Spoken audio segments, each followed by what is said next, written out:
गांव के एक छोटे से कोने में रामू नाम का एक लड़का रहता था। वह गरीब परिवार से था, लेकिन उसके सपने बहुत बड़े थे। उसके पिता एक किसान थे जो कड़ी मेहनत करके मुश्किल से घर चला पाते थे। रामू की माँ हमेशा कहती थी, बेटा, सच्ची सफलता वही है जो दिल को सुकून दे और दूसरों के काम आए। लेकिन रामू को लगता था कि सफलता का मतलब केवल ढेर सारा पैसा कमाना और बड़ी गाड़ी खरीदना है। रामू ने अपने गांव से शहर जाने का फैसला किया। उसने दिन रात मेहनत की, पढ़ाई की और एक बड़ी कंपनी में नौकरी पा ली। कुछ सालों में ही वह बहुत अमीर बन गया।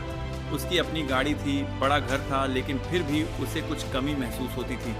एक दिन जब वह ऑफिस से लौट रहा था तो उसने सड़क किनारे बैठे एक बूढ़े आदमी को देखा। ठंड में कांप रहे उस आदमी को देखकर रामू के मन में करुणा जागी। उसने अपने महंगे सूट से एक कंबल निकाला और उसे ओढ़ा दिया।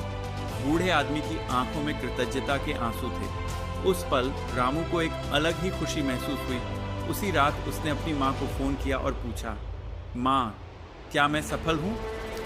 माँ ने प्यार से कहा, बेटा, सफलता केवल पैसे से नहीं आती, बल्कि उससे आती है जो तुम्हें और दूसरों को खुशी दे। सफलता की असली परिभाषा। रामू को अब समझ आ चुका था कि असली सफलता सिर्फ दौलत कमाने में नहीं, बल्कि किसी के चेहरे पर मुस्कान लाने में है। अगले दिन से उसने तय किया कि वह अपनी कमाई का एक हिस्सा जरूरतमंदों की मदद के लिए इस्तेमाल करेगा।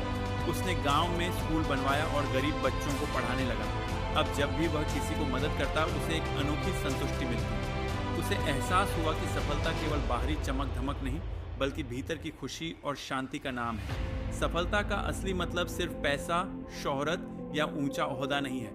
असली सफलता वह होती है जो आत्मसंतोष दे, जिससे हम दूसरों की मदद कर सकें और हमारे जीवन में खुशी और सुकून बना रहे।